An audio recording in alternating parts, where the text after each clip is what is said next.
Okay, the next transformation that we have here is another flip, but this time it's a flip in the y-axis.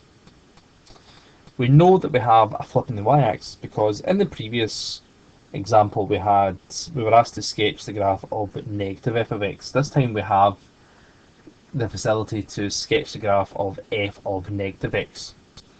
So again, we note that the negative is inside the bracket, therefore it's going to affect the x, and y stays the same.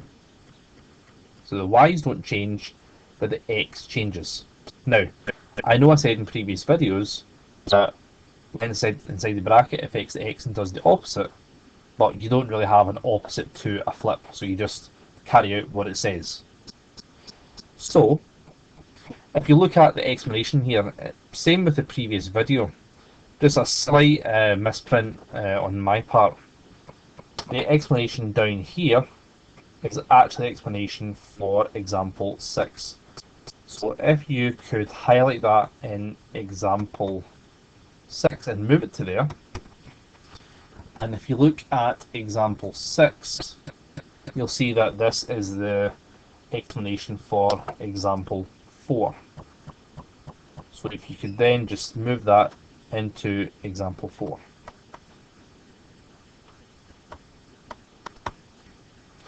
So y is equal to negative f of negative x is obtained by reflecting the graph in the y-axis. So all we're doing is we're just flipping it in the y-axis.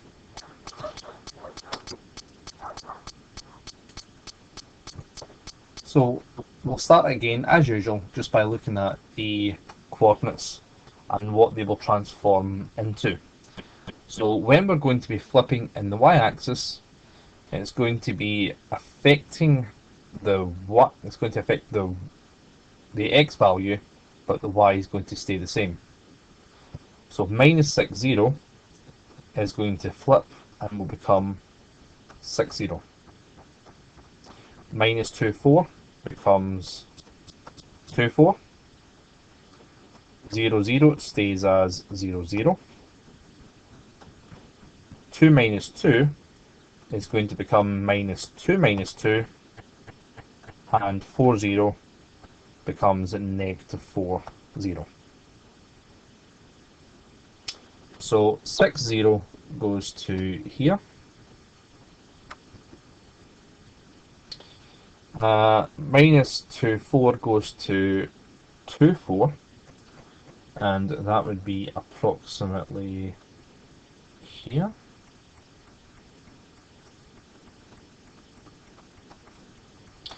Zero stays the same. 2 minus 2 is going to become minus 2. So that's going to flip over to here, approximately. And 40 goes to negative 40,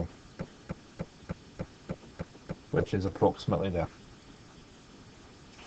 I always find that it's easier, I think, when you're going to sketch the graphs, to identify where the turning points are just as a guiding line.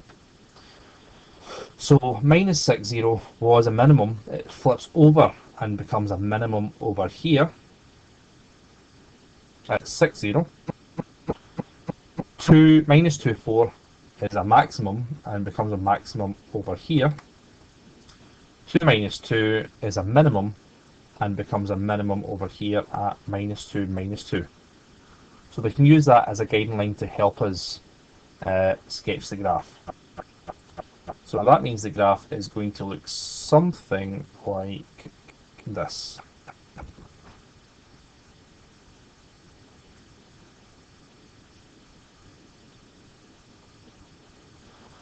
As well as having the key points replicated in the transformation, it's always important that your graph still looks relatively similar to what the graph looked like before. So for example, in this graph we have 3 turning points. Well, your transformed graph should still have 3 turning points. As long as you're not transforming it into anything but that, they do let you away with quite a lot. So So that's the graph of y is equal to f of negative x.